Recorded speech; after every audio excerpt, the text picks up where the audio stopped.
Se acerca el parcial y tenemos hoy sueños. Todo el contenido de sueños, de teóricos, lo vamos a ver hoy. La semana que viene, pulsión. Todo el contenido de pulsión que está en el programa, 3 ensayos, manuscrito L y algún texto más que no me acuerdo, lo vamos a ver la semana que viene. La semana siguiente es la semana de repaso. Así que ahí vamos a ver todo y ustedes ya van a tener las preguntas orientativas para el parcial. Y el día 29, que es viernes, que es el viernes de la semana que viene, a las 8 de la noche, hay un taller de repaso. Es una especie de, te lo resumo así nomás, que armamos, donde literalmente les resumimos así nomás en media hora de teóricos, media de seminarios y media de prácticos, todos los contenidos que entran hasta el parcial. Yo voy a estar a cargo de la clase de teóricos de ese te lo resumo así nomás. Van a recibir ustedes un Zoom al que se van a poder conectar. El Zoom tiene una capacidad de 100 alumnos.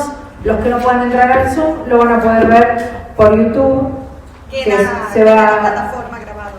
Esperemos que quede en la plataforma y en el campus grabado. Sí, yo creo que sí, que se va a poder dejar subido. ¿Sí? Se transmite al mismo tiempo, sí. O sea, se abre el Zoom a las 8 de la noche del viernes 29 y se retransmite por YouTube el vivo al mismo tiempo. Por ahí logramos que venga Pato Sardel. Y después supongo que la grabación se deja en el campus para que no quede abierta en la infinidad de YouTube, pero no manejo la parte técnica. Y después van a tener toda esa semana el repaso en todos los espacios, ¿sí? Prácticos, seminarios y teóricos, cada uno repasa su programa. Entiendo por lo que hablé con Nati, primero vino Juan, después vino Nati, que ustedes vieron la carta 52 y el proyecto, vivencia de dolor, vivencia de satisfacción. Nati me dijo que lo terminó y que arrancó con algo de sueños. Ustedes vieron sueños en prácticos y en seminarios. Levanten la mano quienes ya vieron en seminarios el sueño de la inyección de Irma. ¿Quiénes vieron en prácticos contenidos sobre sueños, los 4 operadores, condensación, desplazamiento, figurabilidad, transposición en imagen, ¿verdad? Bien, muy bien. El arte de la noche ha penetrado en el arte del día y la invasión ha durado siglos. Esa frase no es de Freud, es de Borges, es el epígrafe a su libro de los sueños. Me gusta mucho el tema de los sueños, me gusta mucho el planteo que hace Freud del sueño como síntoma de las personas normales. Digo, hay cosas que ya les deben haber dicho los docentes. En tiempos donde la hiperactividad, el gadget, la rapidez, la fluidez nos come permanentemente, el sueño es una de las exclusivas escenas humanas que siguen ocurriendo con la misma tecnología que hace 2000 años. Casi no hay experiencia humana que siga ocurriendo igual que hace 2000 años. Un soldado romano, un gladiador romano soñaba igual que ustedes. No tenía aplicación para agregar igual que ustedes. Ahí con los sueños estamos solos, ¿sí? Pero además, desde estos conceptos que ustedes están viendo con Freud hasta la actualidad, el psicoanálisis ha avanzado mucho respecto de los usos del sueño. Con lo cual a mí me gustaría que ustedes, para leer estos contenidos que son muy conceptuales, a veces muy abstractos, suenan antiguos y son complejos, tengan presente que lo central del sueño todavía hoy, dentro de la experiencia de la clínica psicoanalítica, es que el sueño se presta a la articulación entre inconsciente y pulsión. Pulsión es un concepto que vamos a ver la semana que viene, ¿sí? Pero ustedes ya han escuchado algo de esto. Hay algo del empuje del cuerpo, de esa cantidad que proviene del cuerpo, de esas fijaciones de satisfacción de las que venimos hablando, que puede ser articulado por el sueño, que puede ser puesto en escena por el sueño. Y entonces uno se puede... Hay olor a pólvora, ¿no? Sí. Ok, no tenemos que correr. Es como que hay algo, o soy yo. El agua como que flota, ella tose porque hay olor a pólvora. Sí. No dejas abierto, abrir. No digo abrir esa porque no tengo menopáusica, yo aguanto cualquier frío, pero se van a morir. Muy bien. Entonces, los sueños que se producen a lo largo de una cura permiten orientar esa cura y permiten orientar momentos cruciales de la experiencia analítica y de la vida de las personas.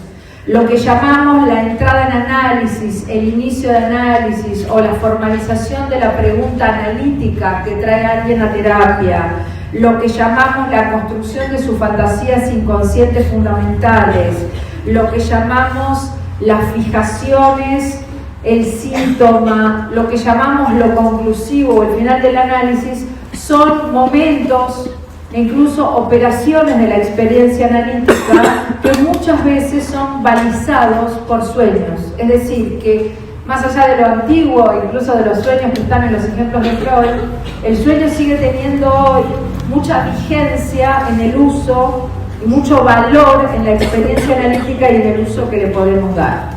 Nosotros acá en Teóricos tenemos que ver muchos puntos del capítulo 7 de la interpretación de los sueños.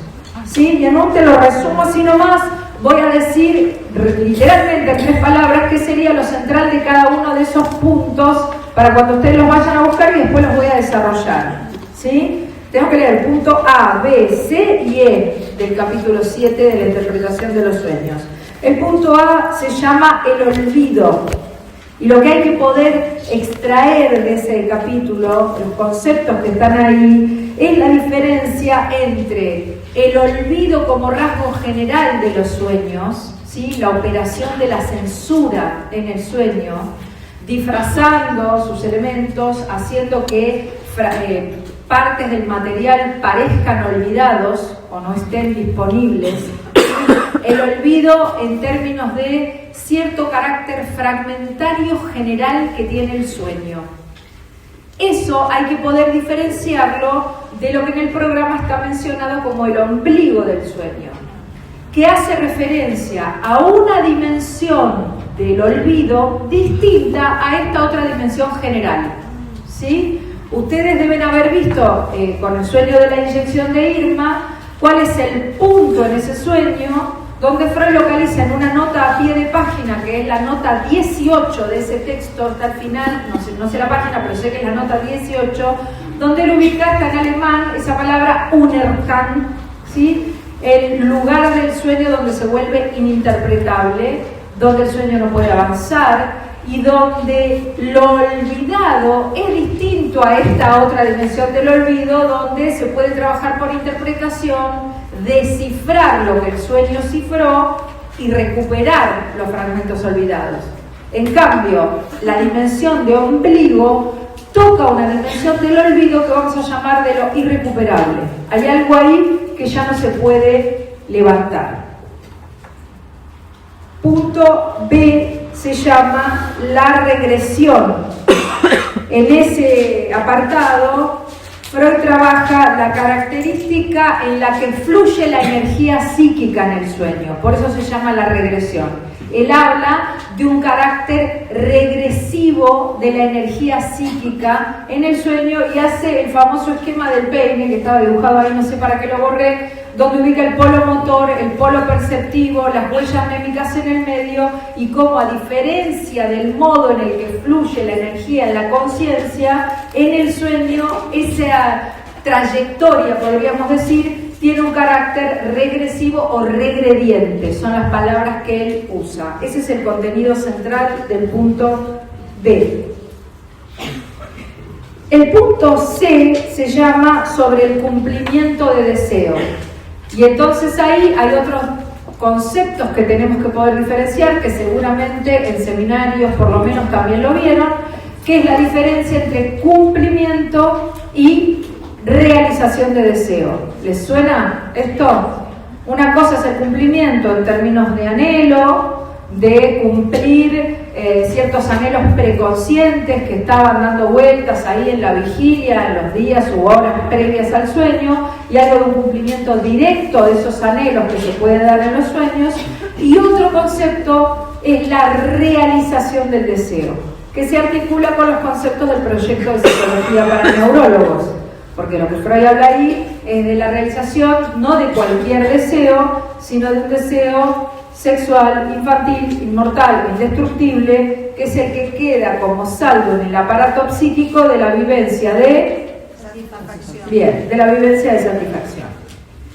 El punto E trabaja las diferencias entre proceso primario y proceso secundario.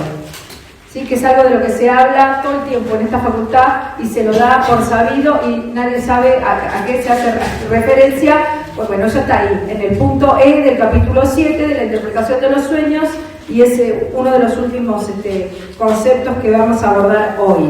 ¿Sí? Los dos modos, pónganlo así, los dos modos de funcionamiento psíquico que Freud dice son el proceso primario y el proceso secundario, que tiene que ver con, si lo quisieran resumir así nomás, sería con una diferencia en cómo fluye la energía de la carga del afecto, del monto de afecto, en uno y en otro proceso. ¿Sí? La energía del proceso primario es más libremente móvil, se desplaza o se desliza más fácilmente entre representantes, y la energía del proceso secundario es más estable, es más ligada, dice Freud. No es tan fácil de desplazar. Esa sería como una primera diferencia casi como muy básica entre ambos procesos. ¿Cómo arranca? Espérenme. Vamos a ir primero al punto B, que es el que se llama la regresión. Porque después el olvido y el ombligo lo vamos a tomar con otra cosa. Freud arranca ese capítulo diciendo que el sueño es un acto psíquico de pleno derecho. O sea, lo pone a la altura del síntoma, no solamente como el síntoma de las personas normales, sino como un acto del psiquismo. Cuando dice de pleno derecho, es por todo lo que ustedes ya vieron en seminarios, que se está separando de la medicina de la época, ¿sí? Del sueño como un mero proceso somático. Freud dice, el sueño es un acto psíquico, debemos considerarlo como cualquier otro acto psíquico, y es empujado o motorizado por una fuerza. Para que podamos soñar, tiene que haber un motor que nos empuje a soñar. Ese motor es un deseo sexual, infantil, inconsciente, extravagante, dice él, desfigurado por las operaciones de la censura, imposible de cumplir. Esto es central, no es un deseo que se cumpla, es un deseo, imagínenselo, a mí me gusta pensarlo como el hambre, ¿sí? Cuando él habla de esa noción de deseo, es como un hambre ahí, como un agujero en la panza que está siempre ahí empujando para salir a buscar cosas que no se pueden obtener. Esa es la idea que Freud tiene de la fuerza que empuja el motor del sueño. ¿Por qué los sueños son extravagantes? Se pregunta. ¿Por qué son tan raros? ¿Por qué se nos presentan escenas tan extrañas? En principio dice, se debe a que la censura como operación general del sueño trabaja todo el tiempo en su formación y trabaja para desfigurar un deseo infantil insoportable. ¿Cómo trabaja la censura? Con 4 operadores que ustedes ya estudiaron: condensación, desplazamiento, transposición en imágenes o figurabilidad. Esos 3 operadores son intrasueño, trabajan adentro del sueño, y un cuarto operador extrasueño que Freud llama elaboración secundaria. La elaboración secundaria también está mencionada por Freud como acción de la resistencia. Es decir, cuando uno empieza a contar el sueño, la censura sigue trabajando, resistiendo al descifrado. Es algo de la fuerza psíquica de la censura que tiene que disfrazar el deseo sexual infantil, inmortal, indestructible, inconsciente. Sigue trabajando cuando relatamos eso que llamó el texto sagrado, ¿sí? Y su manera de seguir trabajando es haciendo que uno nunca pueda contar el sueño tal cual fue, o nunca pueda contar el mismo sueño de igual modo 2 veces. Si quieren, háganlo este ejercicio. A mí me divertía mucho, no lo hago mucho, cuando era estudiante. Despiértense y escriban un sueño. Déjenlo ahí. Al día siguiente, sin mirarlo, escriban de nuevo el sueño. Al día siguiente, sin mirarlo, escriban de nuevo el sueño. Háganlo varias veces y después comparen el relato y van a encontrar que el relato no es igual. Es imposible relatar con las mismas exactas palabras el mismo sueño y de hecho empiezan a aparecer incluso elementos diversos que uno no se da cuenta que los empieza a recordar distintos. Eso es la elaboración secundaria, donde Freud dice, el sueño sigue, es raro porque uno ya está despierto, ¿no? Pero como la censura que operó en el sueño sigue trabajando en la vigilia para seguir desfigurando un deseo infantil insoportable. La otra cosa fuerte de este punto es que él habla de localidad psíquica también, porque está discutiendo con la medicina de la época y porque está diciendo que todo lo que a él le interesa situar del funcionamiento del sueño es justamente una lógica de funcionamiento psíquico, de un sistema psíquico y no una tópica. No es que hay que buscar lugares, dice él, en el cerebro donde acá está la condensación, acá está el desplazamiento, sino que es una funcionalidad, una manera de funcionar. Por eso dice, no debemos pensar los operadores del sueño en sentido anatómico, sino como instrumentos para cierto funcionamiento o para cierta dinámica psíquica que se organiza en sistemas. Primer cosa fuerte del texto, la interpretación de los sueños, es que Freud formula con claridad lo que llamamos la primera tópica.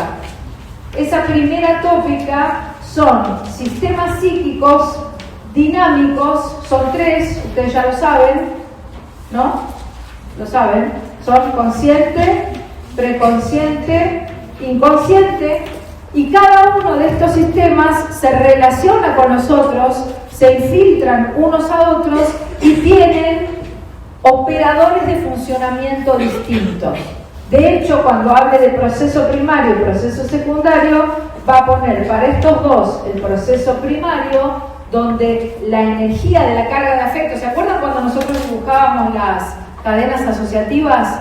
Que yo hacía el cosito este así, todas las cadenitas. Bueno, el monto de afecto en el proceso secundario de consciente y preconsciente fluye de modo más laxo, más libre. Es más fácil moverlo y desplazarlo. En cambio, acá, para lo consciente, funciona el proceso secundario, donde la energía, el acento o el monto de afecto fluye de una manera más estable y más ligada.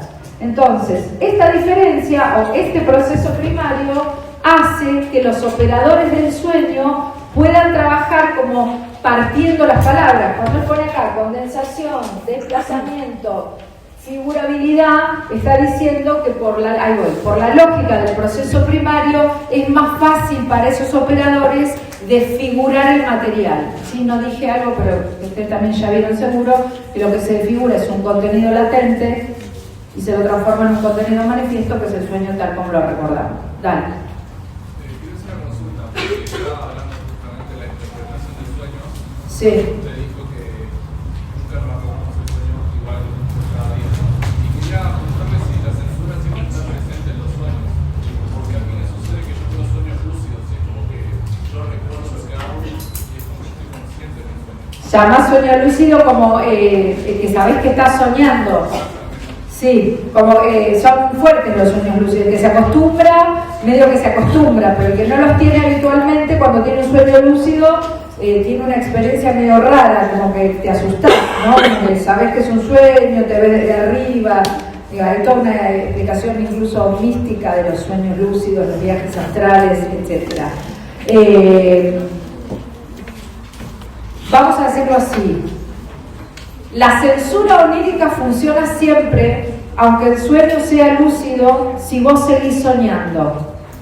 En el sueño lúcido es raro el concepto, porque vos sabés que estás soñando, pero mientras no te despiertes, mientras no sea un sueño de angustia y despertar, es porque algo de la censura está trabajando y te está permitiendo que el sueño siga.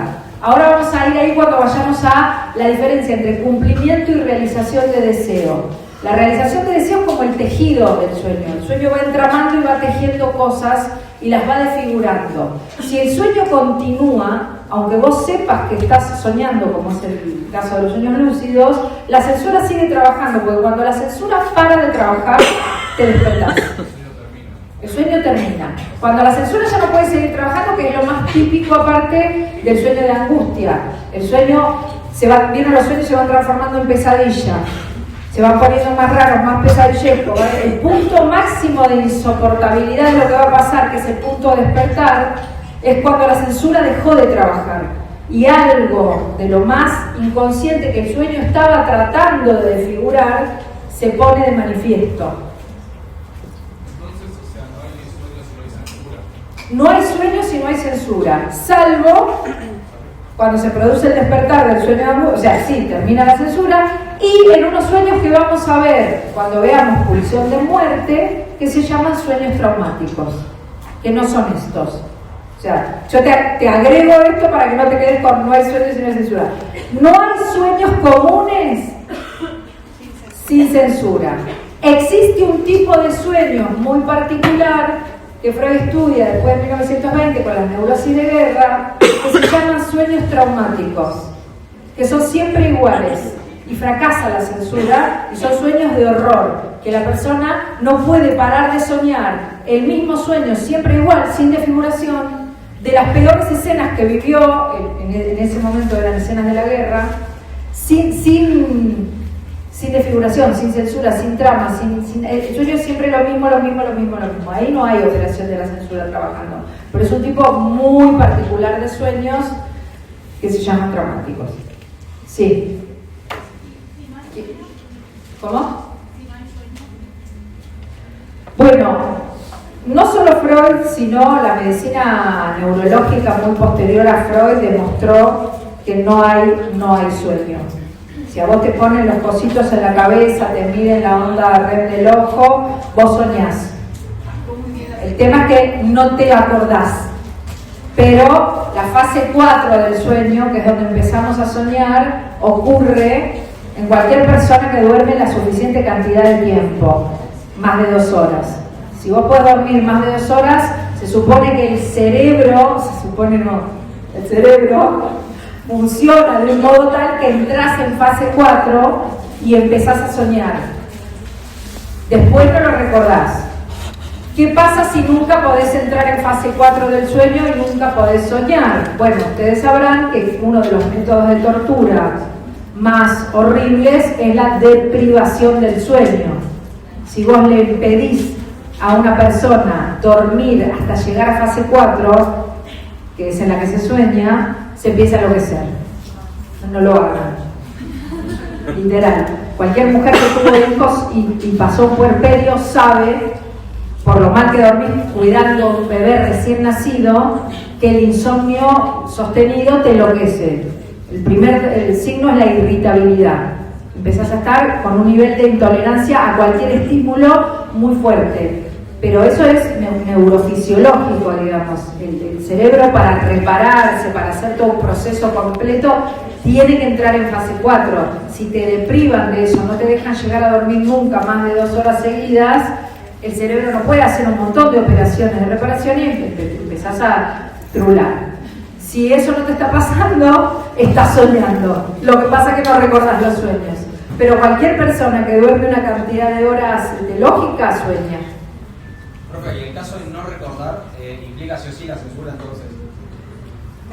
¿La qué? Él dice si no recordar implica sí o sí la censura. Sí, en realidad el no recordar el sueño es el grado máximo de la censura. La censura trabaja tan bien, el olvido, la censura trabaja fragmentando el sueño. Disfraza su contenido, lo transforma en algo lleno de episodios lacunares. Vieron que el sueño, si estaba acá y de repente aparecía acá, y estaba al pie de la escalera de la casa de mi abuela, pero aparecía en una puerta, no sé qué, le faltan pedazos. Si vos eso lo extendieras a su éxito máximo, sería, hay una película muy buena para que vean, que se llama Eterno Resplandor de una mente sin recuerdos, donde vos podés, está buenísima en ciencia ficción, vos vas a que te borren ciertos recuerdos. Entonces, por ejemplo, un amor que te dejó muy hecho mierda, que sufrís mucho, te borran y no te acuerdas más de esa persona ni de todo lo que sufrís. sea, la censura sería eso con el sueño, lo borra. Bien. Espérenme.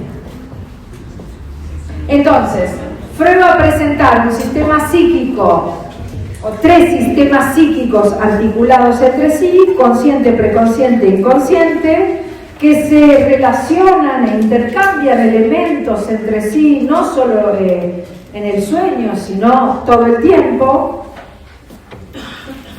y que tienen procesos de funcionamiento y procesos específicos cada uno para llevar adelante las tareas psíquicas que tienen asignadas. Entonces, una vez que plantea eso, habla de la direccionalidad de la energía psíquica. Y él dice, la actividad psíquica parte de estímulos y termina en inervaciones. El esquema del pene no lo vieron en ningún espacio todavía, ¿no? Es una recontra pelotudez. El chabón no tenía internet. No tenía idea, pobrecito. Y entonces sacó unas cositas así. Polo perceptual, polo motor. Tuki, tuki, tuki, tuki, tuki. Dice, ¿cómo fluye la energía? ¿De qué habla Freud cuando habla de energía? Nosotros ya lo sabemos. Habla del monto de afecto que se desplaza en las representaciones, ¿sí?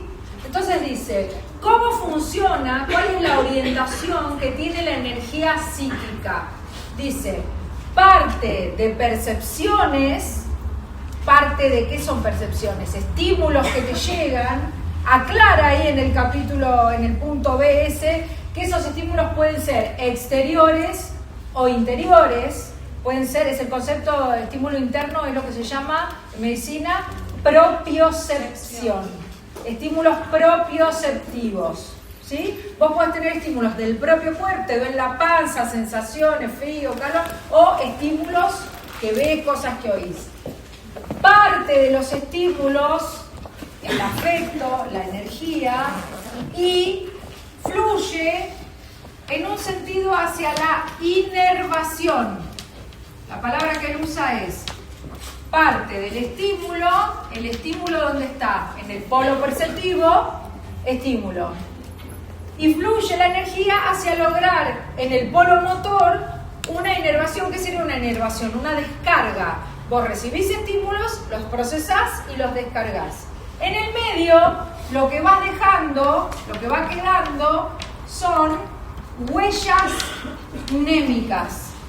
Van quedando. Es como la hipótesis que Freud tiene, incluso de cómo se arma de la nada un sistema psíquico.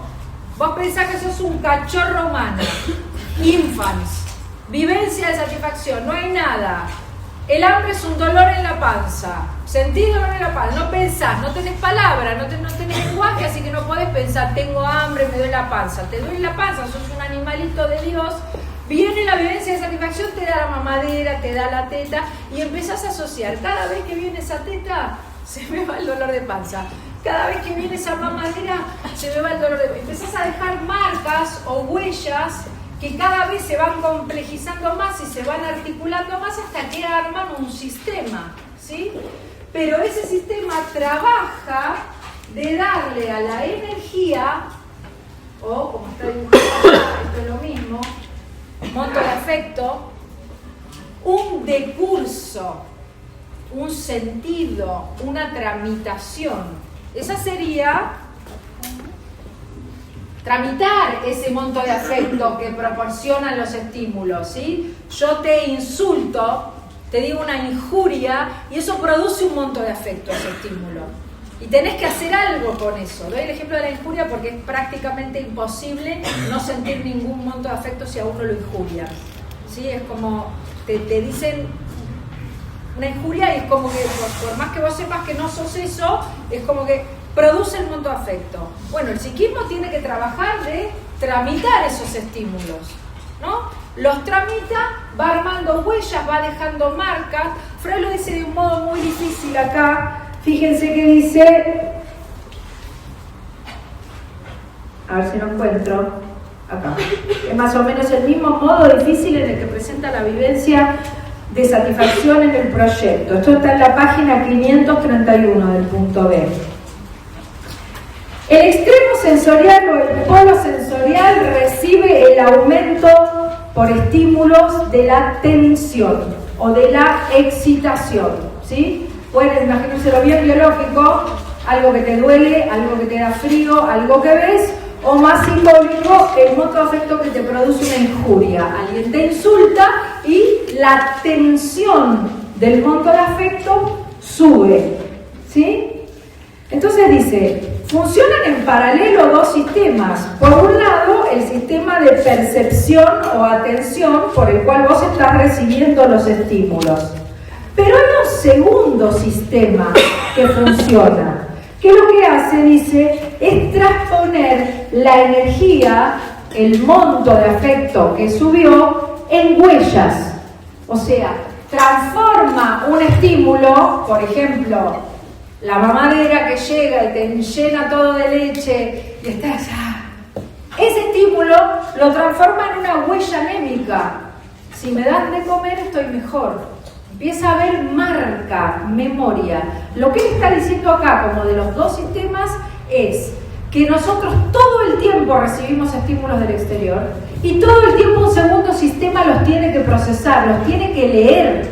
Tenemos que, la atención, tenemos que dirigirla a la vez hacia afuera para sentir los estímulos y hacia adentro para transponer las marcas del exterior en huellas.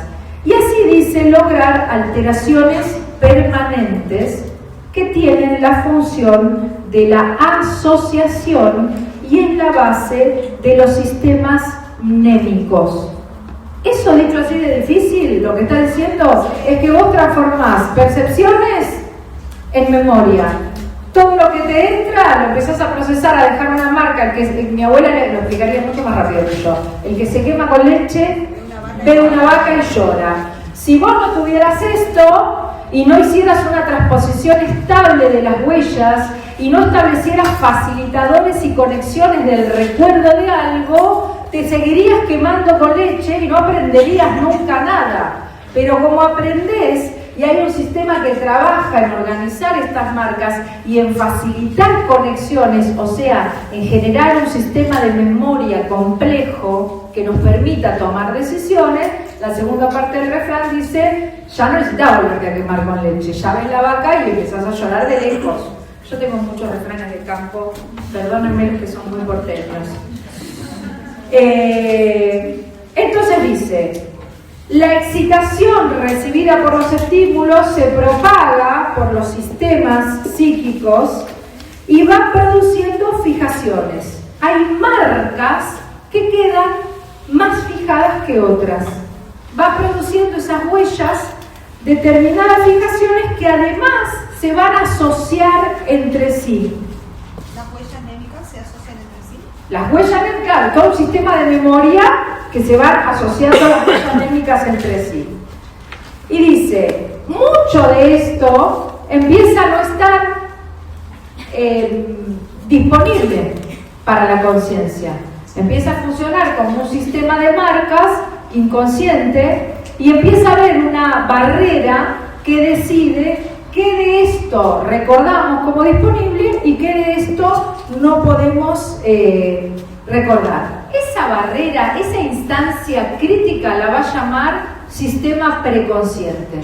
¿Sí? El preconsciente sería como el filtro, lo que decide qué pasa y qué no pasa. Sí. Sí.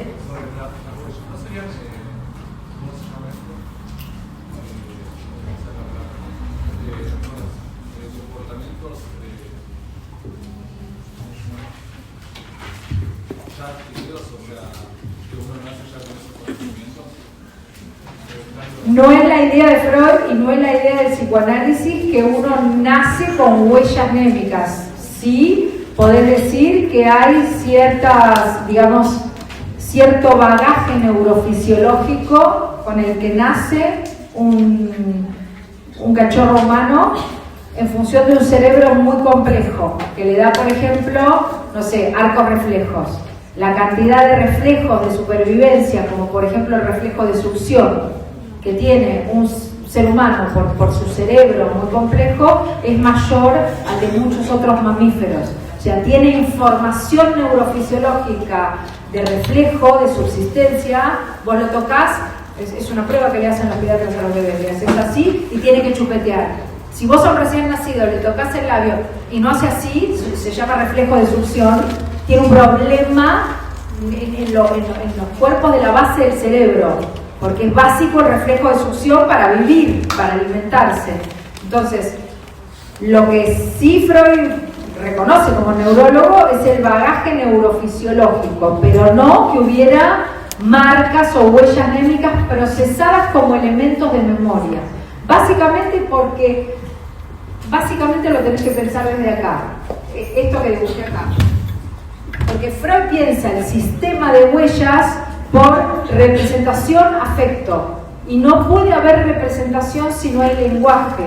Con lo cual el sistema de huellas y de representaciones se construye al mismo tiempo que el sistema de lenguaje, sino cómo representarías, ¿sí? O sea, al principio está todo como medio fragmentado y después se va ordenando, dice él, en este sistema asociativo.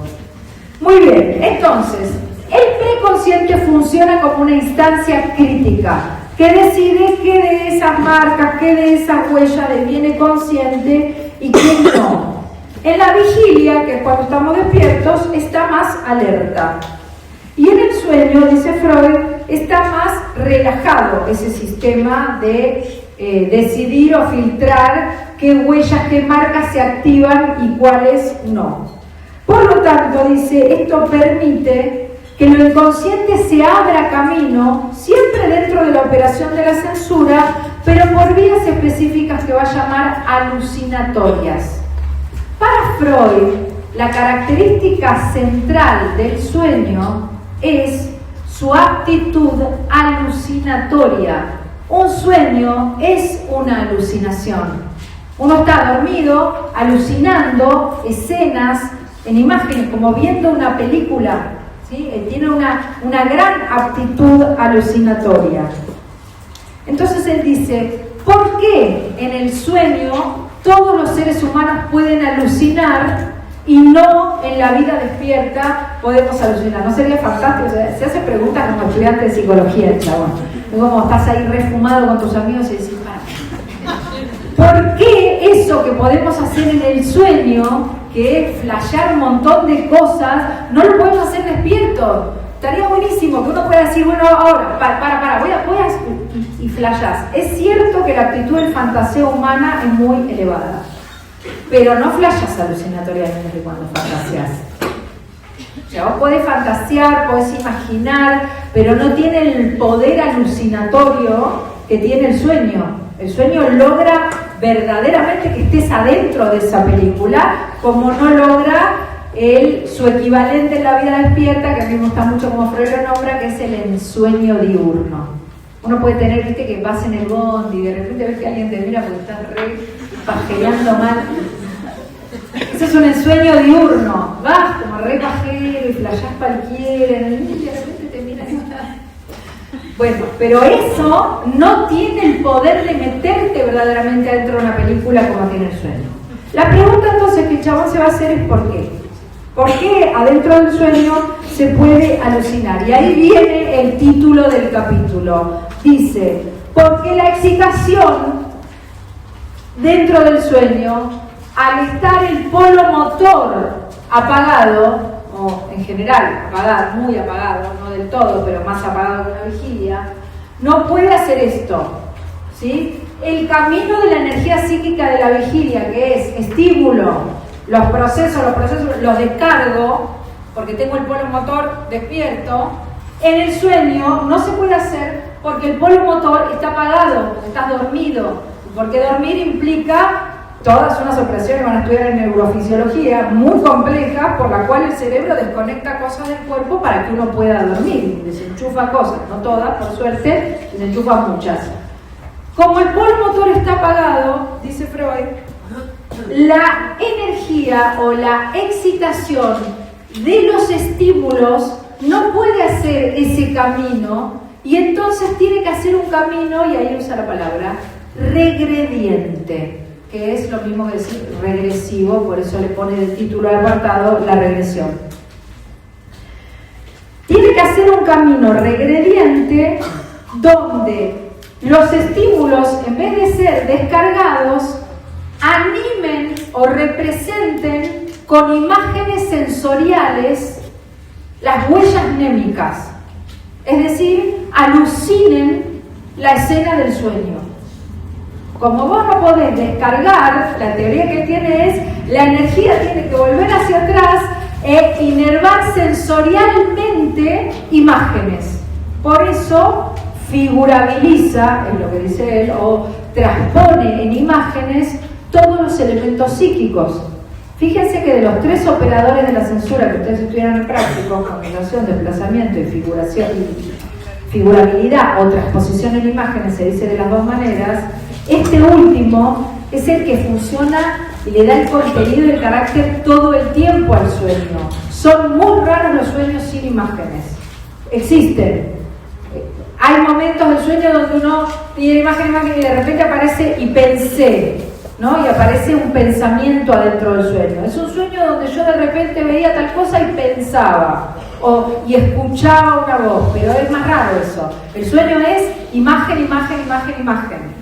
Entonces, la teoría del camino regrediente, o podría ser una pregunta de parcial, ¿por qué Freud dice que en los sueños la energía fluye de modo regresivo? Bueno, Freud dice que como el polo motor está apagado por el acto del dormir, la energía psíquica no puede seguir el camino que sigue en la vigilia. Tiene que explicar todo eso, que es decir, desde los estímulos, pasando por las huellas mnémicas hasta la descarga o la inervación. No puede descargar. Entonces lo que hace es un camino inverso, y en vez de descargar es inervar, lo dice así, inervar es como investir imágenes sensoriales y producir alucinaciones. Quiero otra mano.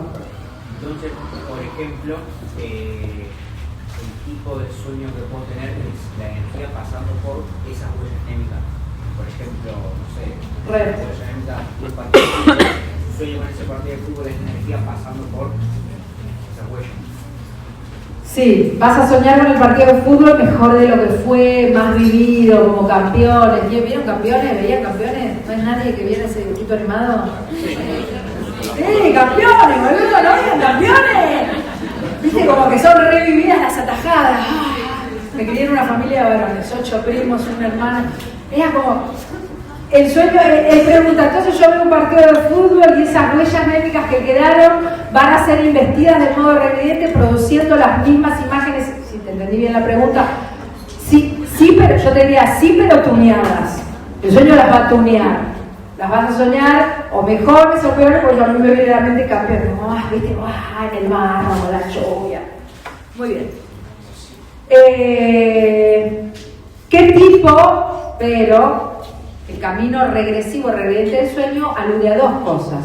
Por un lado esto, y por otro lado, que Freud después de explicar todo eso dice, ¿pero qué tipo de huella se anima? Porque lo que está diciendo él del partido de fútbol es interesante. Uno diría, ¿qué huellas anima el sueño?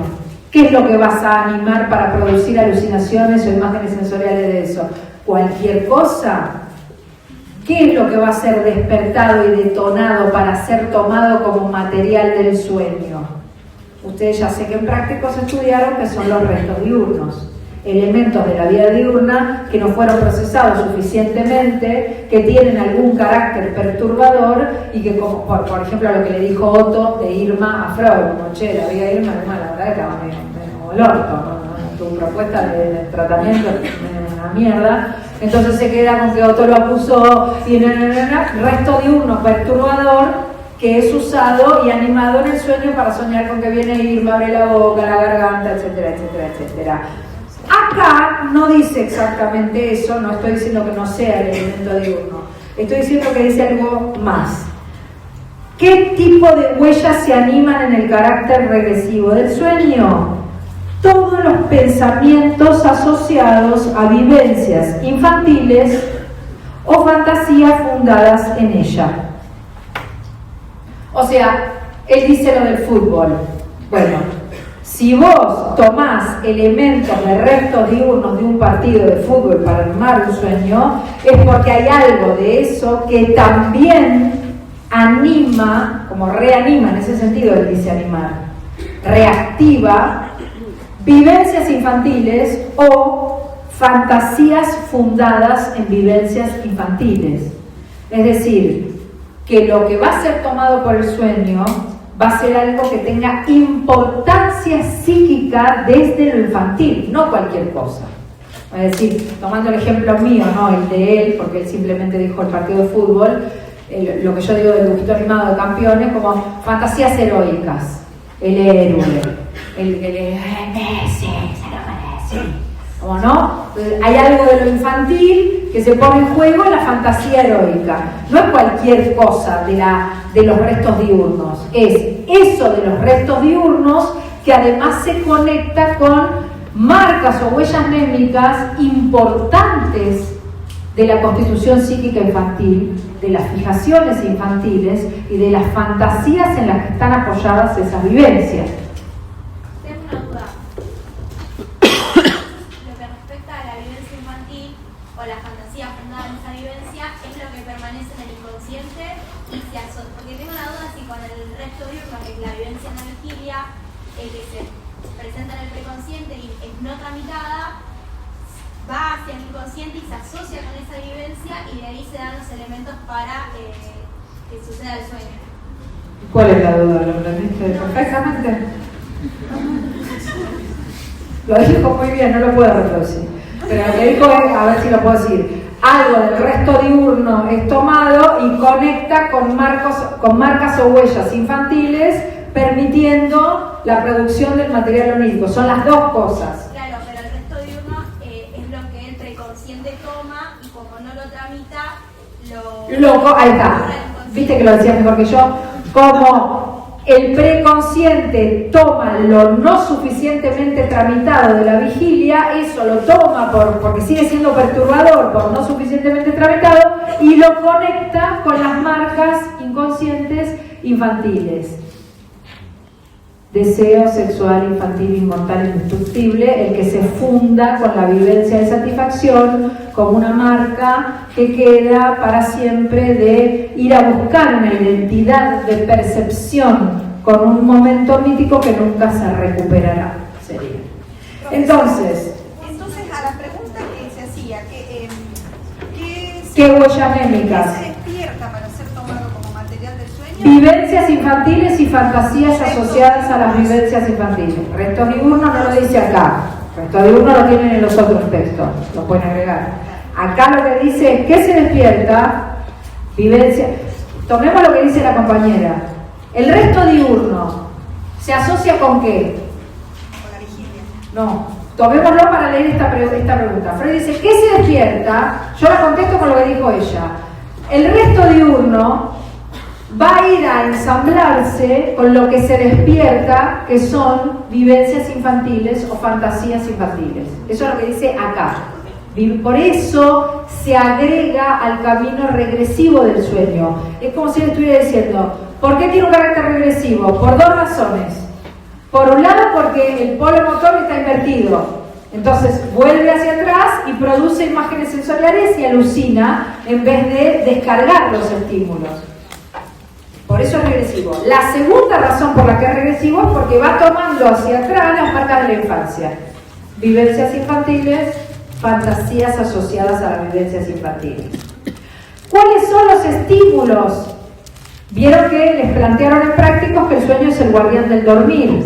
¿Por qué? Porque para seguir durmiendo hay que procesar un montón de estímulos que si no te despertarían. No solo estímulo psíquico, estímulo corporal propioceptivo. Por eso muchos nenes sueñan, se están haciendo pis. Eso es un sueño típico de la infancia. Están haciendo pis, tienen ganas de hacer pis, pero están dormidos, sueñan, les tiene que haber pasado cuando eran chicos, son muy chiquitos. Soñás que vas a hacer pis, te measte. Intentando tramitar el sueño, intentando tramitar un estímulo propioceptivo del cuerpo, que es las ganas de hacer pis, lo empezás a soñar. O cuando sos chiquito y no sé, como ahora que te despertás, efectivamente. Un ruido, una alarma, la alarma del reloj. Yo soñaba mucho que venían los bomberos cuando sonaba mi despertador. Eso hacía que se despertaran todos menos yo, me traía bastantes problemas con mi hermano. Pero era, tomás el estímulo y en vez de despertarte, producís imágenes alucinatorias. El estímulo del propio cuerpo, como puede ser un dolor, las ganas de hacer pis, o estímulos exteriores, como puede ser un sonido. Y los pones a trabajar en el camino regrediente produciendo imágenes sensoriales. En ese camino regrediente o regresivo se activan vivencias infantiles, no cualquier cosa. Y el ejemplo que doy es que le agrego a lo que dijo el compañero del fútbol, la fantasía infantil del héroe, por ejemplo. Bien, entonces dice todo esto para decir, el sueño es un sustituto desfigurado de la escena infantil. Siempre. Perdóname, sí. Una consulta, ¿por qué siempre se habla de vivencias infantiles? ¿No puede haber vivencias de adulto o de adolescente? Seguro que sí, pero Freud está partiendo de la base de que lo más primario de lo constitutivo psíquico, que son las fijaciones infantiles, siempre funciona como una aspiradora que convoca las vivencias posteriores. Entonces, que las vivencias de relevancia, las que van a dejar marcas importantes, siempre van a ser enlazadas, tramitadas o asociadas a las vivencias infantiles más importantes. Es lo mismo que dice acá, que dice que la hilación de pensamientos tanto es superconsciente ha sido arrastrada al inconsciente. La hilación de pensamiento hasta entonces preconsciente ha sido arrastrada hasta el inconsciente. Exactamente, eso es lo que decía ella. Ella lo decía mejor que Freud. La hilación de pensamiento preconsciente, como es que el resto diurno no suficientemente tramitado, se arrastra y se enlaza con huellas mnémicas infantiles inconscientes, que es el motor del sueño, el deseo sexual infantil.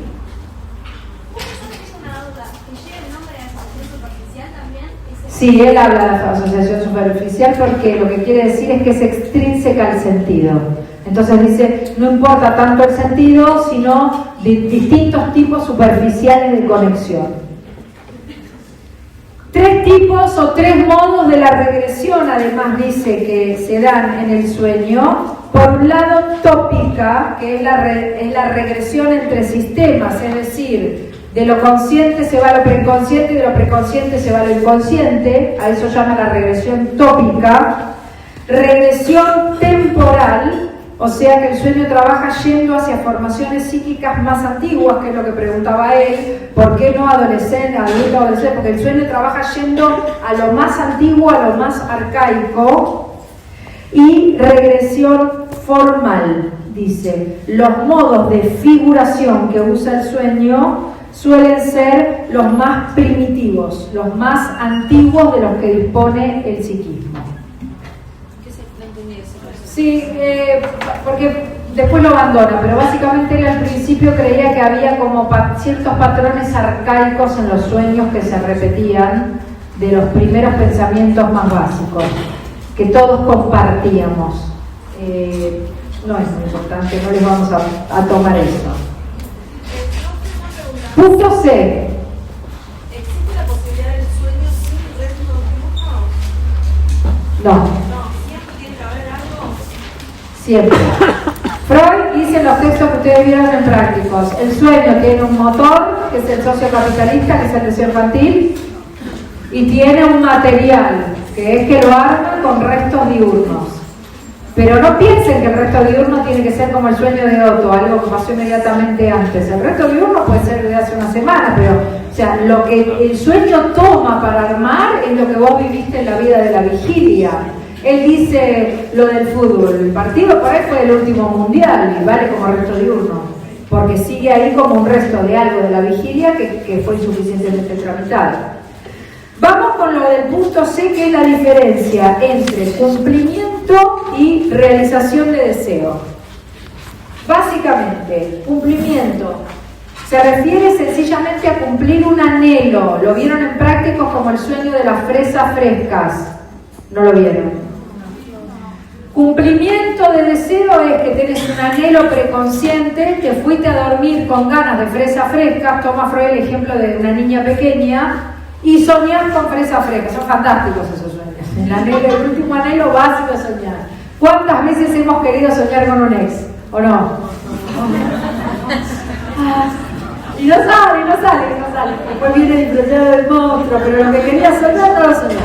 Muy bien.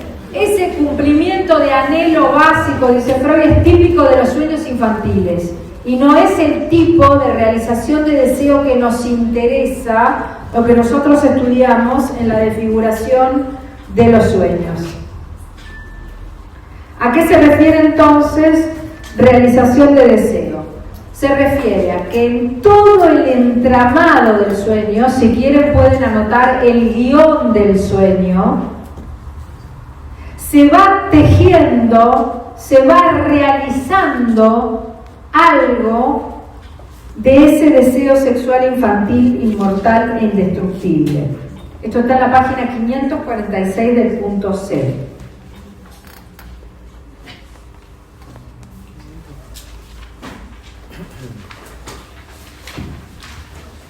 Es decir, que cumplimiento es cuando cumplís un anhelo preconsciente con el que por ahí te fuiste a dormir y que de algún modo está relacionado con los intereses de la vigilia. Entonces algo de la vigilia quedó ahí como anhelo y se cumple de modo directo. El cumplimiento. La realización es la que se da de modo alucinatorio a través del cifrado, o como yo decía recién, del entramado del sueño. El trabajo mismo del sueño, de los operadores que lo van desfigurando y que van armando esas escenas tan locas, tan raras, ese trabajo del sueño que ustedes vieron en seminarios como cifrado, que va cifrando y que yo les propongo leerlo como un tejido, eso que el sueño va tejiendo, va desfigurando, es la realización del deseo, no el cumplimiento. No es que está cumpliendo de modo directo un deseo sexual infantil inconsciente, es que lo está realizando, lo está trabajando, tramitando, armando en el mismo montaje del sueño. Eso se llama el guión del sueño, a la realización. No, el guión del sueño es como el guión del sueño, es como el contenido manifiesto. Lo que digo es que en ese mismo guión está armada la realización del deseo, en esa misma desfiguración. Sí. Ese mismo deseo de la primera vivencia. Siempre se está refiriendo al mismo deseo de la primera vivencia hasta acá. Vamos a ver a partir de la semana que viene, con 3 ensayos, cómo después se complejiza el deseo sexual infantil. Hasta ahora es esa marca infantil de lo perdido de la satisfacción con la vivencia de satisfacción. Es como salir a realizar algo de eso. Sí. O sea, es la manera que tiene de realizarlo porque en realidad no es posible que se cumpla. Exactamente. Realizarlo es casi opuesto a cumplirlo. La manera de realizarlo es entramarlo en el guión, por eso digo lo del guión. Cifrarlo, desfigurarlo, hacerlo aparecer, tener que vaya acá y vaya allá, pero no puede cumplirse. No hay, como decía él en el proyecto, no hay identidad de percepción en la alucinación. Es lo que sale a buscar, pero no lo logra, no se puede volver a esa primera vivencia mítica. Profesor, ¿y por qué en el cumplimiento del deseo se dan los típicos sueños infantiles que no es lo que nos interesa? Porque justamente él dice, son sueños sin desfiguración, sin elaboración, sin entramado, ¿no? Toda esta realización compleja del deseo en esos sueños de quiero fresa, sueño fresa, que tengo frío, sueño un fueguito, no hay todo este andamiaje de desfiguración. Por eso dice, son breves y son sueños típicos de los niños. Creo que el profe había dicho como que cuando somos niños no está esto de la represión tan marcada. no está tan armada la represión, que sería la que le da el origen a todas las operaciones de la censura. Para que la censura onírica y los operadores oníricos de la censura puedan funcionar, ya tienen que haberse armado en el psiquismo toda la operación de la represión. Pero represión ustedes no lo vieron todavía, ¿o sí? ¿Juan dio represión? No, como que está esto del pudor, ¿se entiende? Como Sí. cuando recién no pudor a las cosas. Después lo vamos a asociar con represión. Lo que pasa es que no tenemos el texto a la represión. Está bien lo que dijo Juan, pero ustedes no tienen cómo agarrarse de ahí porque no lo vieron. Pero es cierto, son sueños directos porque todo el andamiaje de la censura no se puede poner en marcha todavía porque hay operaciones que no están bien consolidadas funcionando. Eso es cierto. Vamos a tratar de situar proceso primario y secundario del punto E.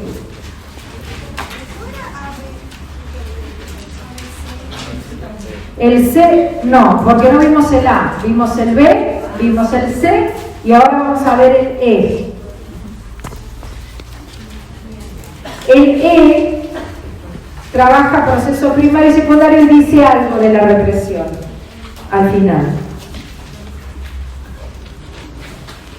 Vuelve con lo mismo, dice que el contenido del sueño es efecto de una desfiguración, que el motor para producirlo es el deseo infantil y que el material de los sueños son siempre, ahí le contesta ella, los restos diurnos y las huellas técnicas encadenadas y conectadas. Y dice en la página 583, empieza con la diferencia entre el proceso primario y el proceso secundario. El proceso primario, vamos a pensarlo como que, este dibujo, ¿dónde lo tengo? Lo tengo acá. Volvamos a este germen, a esta idea, representación, cantidad. ¿Sí? La cantidad la menciona acá como energía de investidura. La energía de investidura fluye más móvil en el proceso primario de pensamientos. Fluye más móvil y es más susceptible de descarga, dice. Fluye más laxa y esto le permite retirarse de lo psíquico. Está hablando de esto cuando habla de la energía, ¿sí? Que esté más móvil o más laxa o más suelta es lo que le permite, fíjense cómo lo dice, retirarse, sobreinvestir, difundirse o diluirse de lo psíquico. O sea, está más suelta de los representantes. Uno la puede sacar, la puede cambiar de lugar, la puede sobreinvestir, o sea, puede volver a investir, la puede sacar del lugar y volverlo a investir porque está más móvil.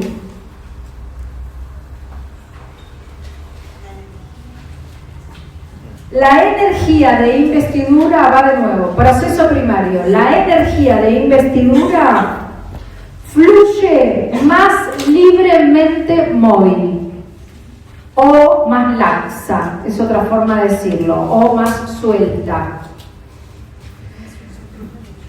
Puede retirarse de lo psíquico, sobreinvestir lo psíquico, se diluye o se difunde, ¿sí? Como que se pone difusa, dice él, siguiendo múltiples direcciones. Hay una actitud de desplazamiento del afecto o de la cantidad entre los representantes psíquicos. Esa aptitud de desplazamiento que hace que esto sea más móvil o más laxo es lo que permite la condensación. O sea, la conexión que está buscando es la que viene inmediatamente después. Él dice, ¿por qué puede funcionar la censura con operadores como la condensación y el desplazamiento? Porque el proceso de funcionamiento que rige lo inconsciente es el proceso primario, que tiene la característica de que la energía, monto de afecto, la energía de investidura, está más suelta entre los representantes. Y si vos podés hacer todo esto que dijimos recién, entonces la podés usar para producir, como citó la compañera, condensaciones o desplazamientos. Fíjense que casi la definición de desplazamiento, que entiendo la vieron en prácticos, va de la mano de la del proceso primario. Porque para hablar de desplazamiento, Freud que dice, el desplazamiento es la posibilidad de cambiar el... ¿Cómo lo define el desplazamiento en los textos que ustedes vieron en prácticos? Cambiar el acento psíquico, funcionar por alusividad, poner el acento en detalles que no son lo importante. Si vos podés hacer esa operación de desplazar, de soñar con tu papá pero que tenga la cara de tu hermano pero que estaba vestido como tu primo, si podés hacer esos desplazamientos, si ese operador puede ocurrir, es porque estás soñando, o sea, porque lo que está funcionando es la lógica de lo inconsciente, no la lógica de la vigilia. En la lógica de la vigilia, o sea, de cuando estamos despiertos, de cuando estamos en la lógica de la conciencia, no es tan fácil, la energía no está tan libremente móvil. Yo no puedo hacer condensaciones con la cara de ella y la cara de él. Yo sé que él está ahí, ella está ahí, y no las puedo mezclar. Pero el proceso primario, como esto está flojo de papeles, podríamos decir acá, permite usar condensaciones y desplazamientos porque la energía, el cambio del acento psíquico entre representantes se puede manipular con más soltura. ¿Qué dice del proceso secundario? Lo contrario. El proceso secundario trabaja, a mí me gusta mucho como él dice, trabaja de la inhibición del fluir de la energía. Si el inconsciente se rige por el proceso primario de energía libremente móvil, la conciencia se rige por el proceso secundario que limita esa movilidad, trabaja de restringir esa movilidad del monto de afecto, es decir, de mantenerlo más establemente asociado a los representantes psíquicos. Por eso, a veces mejor o a veces peor, pero puedo hablar y conservar la idea directriz. Por ejemplo, cualquiera de nosotros, despierto, consciente, con las operaciones de la conciencia y de cómo funciona el sistema consciente, podemos encadenar ideas de modo lógico, porque funciona el proceso secundario, no el primario. No podemos hacer cualquier cosa con esto. Las cadenas asociativas tienen que seguir un camino, una lógica, una conexión. Entre un representante y otro tiene que haber modos de ligadura que tengan cierta estabilidad y que sigan la lógica, podríamos decirlo así, hoy, Freud no lo decía así, pero nosotros, que sigan la lógica de los procesos formales de pensamiento, de los procesos cognitivos formales, por ejemplo, el principio de no contradicción, lo vieron en pensamiento científico. La lógica formal del razonamiento. Para llevar adelante operaciones cognitivas formales del razonamiento, necesitamos que haya cierta estabilidad en el modo en el que se asocian las cadenas asociativas. Y para que haya esa estabilidad, necesitamos que el monto de afecto no esté suelto y se desplace como se le cante, sino que se desplace, él dice, ligado, y que inhiba el libre fluir. Entonces, en lo inconsciente hacen cualquier cosa en el monto de afecto. Por eso los sueños hacen cualquier cosa. Y tienen esa lógica y esos operadores de condensación, desplazamiento. En la conciencia, el fluir que va encadenando representaciones tiene que ser más estable. Dale. Por eso es que en la vigilia, digamos, cuando opera más en el consciente, se puede tener tramitar toda la carga y es que el sueño cumple esa función. dado que como es muy estable en la vigilia, no se puede terminar en la mitad y cumple la función de sueño durante. No sé si te entiendo. Vos decís que como en la vigilia esta energía tiene que seguir una determinada trayectoria más fija, puede quedar sin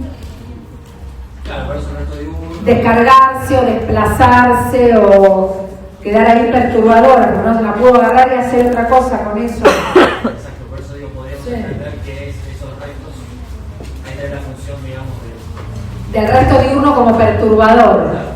Sí, podríamos decir que sí, ahí te entendí, que si hay un recorrido estable, una trayectoria estable, de repente aparece un elemento que perturba y que no entra en la lógica de esa estabilidad, permanezca como perturbador y haya que darle otro tipo de tratamiento psíquico. ¿Te entendí? Sí, perfectamente. Bien. Al final de este apartado, Freud habla de lo sofocado y lo reprimido. Mirá cómo vamos a rescatar a Juan Bustos, que les dijo lo de lo reprimido. Y que yo les digo, todavía no lo vieron, pero está acá. Freud dice que existe lo sofocado de lo psíquico, que es lo que no está, de lo psíquico no, de la conciencia, lo que no está completamente expulsado de la conciencia, que son pensamientos o deseos que se mantienen a raya, digamos, como que se inhiben. Esa es la función del preconsciente. Pero que no desaparecen totalmente y que están accesibles, uno los puede recuperar. Eso sería lo sofocado, ¿sí? Pensamientos que se mandaron como para atrás, pero que son recuperables con cierta facilidad. En cambio, lo reprimido lo define como lo expulsado de la accesibilidad. Eso que conlleva un esfuerzo psíquico mantenerlo excluido. Y nos da mucha dificultad acceder a ese material psíquico reprimido.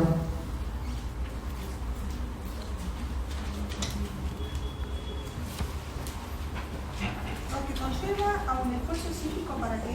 Perdón. Para entender lo que está diciendo acá, lo que nos sirven son los textos de síntomas. ¿Se acuerdan cuando hablábamos de histeria, neurosis obsesiva y la operación de la represión, como la vieron ahí, como la decisión? Yo decía, bueno, eso que se manda a otro lugar, sobre todo lo decía en la neurosis obsesiva, empuja todo el tiempo para volver. Empuja eso que mandamos a la otra escena psíquica, ahí todavía lo nombraba grupo psíquico separado, empuja para aparecer. Y hay un gasto psíquico de energía al mantenerlo afuera. Es un poco eso lo que está diciendo acá. Cuando vos expulsaste algo de la conciencia, va a tener un gasto psíquico mantenerlo excluido. Conlleva esfuerzo psíquico de operaciones activas que eso no vuelva a irrumpir. El sueño un poco trabaja de eso, de mantenerlo afuera. Claro, ese gasto de energía sería el entramado del sueño para la realización, porque de alguna manera tiene que aparecer, ¿no? Y ese gasto de energía después tiene un nombre más específico que nosotros vamos a ver cuando veamos la represión, que Freud lo llama contrainvestidura. Vos le tenés que hacer una fuerza contraria de investidura a la fuerza que hace lo inconsciente por emerger. Y entonces tenés que poner en marcha una cantidad de operaciones que te conllevan gasto psíquico. El último punto, chicos, es la diferencia entre olvido y ombligo, por la cual dejé el apartado A al principio, lo dejé para el final, ¿sí? Porque ese es el que se llama el olvido de los sueños, y me parece que es lo que nosotros fuertemente tenemos que asociar con el ombligo del sueño. Y otra manera de ver el mismo tema es como lo ven en seminarios, como los dos límites a la interpretación, ¿sí? Entonces, ¿qué diferencia a mí me interesa que ustedes se lleven de acá y tengan presente? Cuando hablamos del olvido en el sueño, hablamos de todo este carácter lacunar, ¿sí? Lleno de lagunas, fragmentario, desfigurado, que le da la censura al material onírico. Es decir, todo el contenido manifiesto, así como está, de descuajeringado, de que le faltan partes, todo eso es a lo que nos referimos con el olvido en los sueños. todo lo que falta, todo lo que se cifró para disfrazar, para desfigurar, para olvidar, para sacar de la conciencia, eso es el olvido en términos generales. Perdón, dijo lagunar, fragmentario, ¿qué más? Lagunar, fragmentario y desfigurado.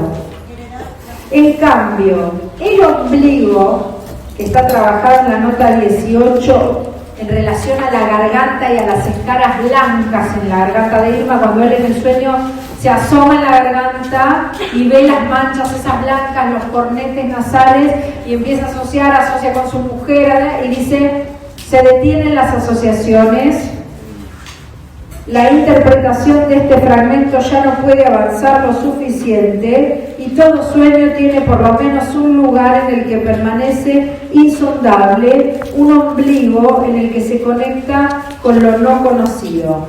¿Cómo tenemos que entender la dimensión de olvido que hay en el ombligo? Vamos a decir, se entiende, ¿no? Una cosa es el olvido general, otra cosa es el olvido del ombligo. El olvido del ombligo es distinto porque de lo que se trata ahí es de un fragmento donde no hay representantes psíquicos a recuperar. Esa para mí es la frase que más contundentemente separa una cosa de la otra. El punto del ombligo del sueño es el punto donde, si pensamos a lo inconsciente como una trama de asociaciones, ¿sí?, donde cada elemento se articula con otro, encontramos que en esa trama hay lugares donde hay un agujero, es decir, donde no hay representación. En vez de seguir el tejido, imagínense que se salta un punto y en vez de seguir el tejido por representaciones psíquicas inconscientes, falta esa representación o representabilidad. El ombligo de cada sueño es el momento donde el sueño llega a ese punto de ausencia de representantes psíquicos. ¿Con qué se relaciona esto? Con lo que vieron de la carta 52. ¿Qué vieron en la carta 52? En la medida que se van complejizando los razonamientos, la construcción del sistema psíquico, Freud dice ahí que hay transcripciones sucesivas de elementos. ¿Se acuerdan de eso? Nati lo dio así. Vos tenés elementos básicos que se transcriben en elementos más complejos. Una línea muy básica, dolor de panza, hambre, leche, mamadera, empieza a haber líneas más complejas, mi mamá, la señora que viene, entonces, ¿sí? Y en esa carta 52 dice Freud, hay elementos que no pasan de una capa a la otra. ¿Vieron? Como en ese pentagrama, hay elementos que no logran la traducción de pasar a la siguiente línea, y entonces esos que no pasaron están ausentes de la trama psíquica. Lo que nosotros vamos a releer de ahí con el ombligo del sueño es aquello que no puede ser representado por lo psíquico. El ombligo del sueño marca literalmente la ausencia de representación. Entonces no se trata de un olvido al modo de la censura, de que hay algo desfigurado y uno lo puede recuperar si trabaja con la interpretación y con la asociación libre. Se trata de un olvido donde hay algo irrecuperable porque no es representable. ¿Sí? El otro límite a la interpretación que vieron en el seminario es lo impermitido. Lo impermitido tiene que ver con lo insuficientemente ligado, no con que no hay representación, sino con que hay elementos de lo corporal, de lo pulsional, que no fueron ligados suficientemente a las representaciones y se muestran con esa hipernitidez. En el caso de Irma, son los caracteres gruesos de la trimetilamina, y que vamos a ver después de ver pulsión, que tiene que ver con lo pulsional, pero es un concepto que todavía no tenemos. Ligados, insuficientemente ligados, no fueron ligados del todo. Insuficiente. Lo impermitido tiene que ver con lo insuficientemente ligado de la pulsión. Para la semana que viene lean todos los textos de pulsión que están en el programa de teórica. Presentato, manuscrito de Eli y uno más que no me acuerdo cuál es.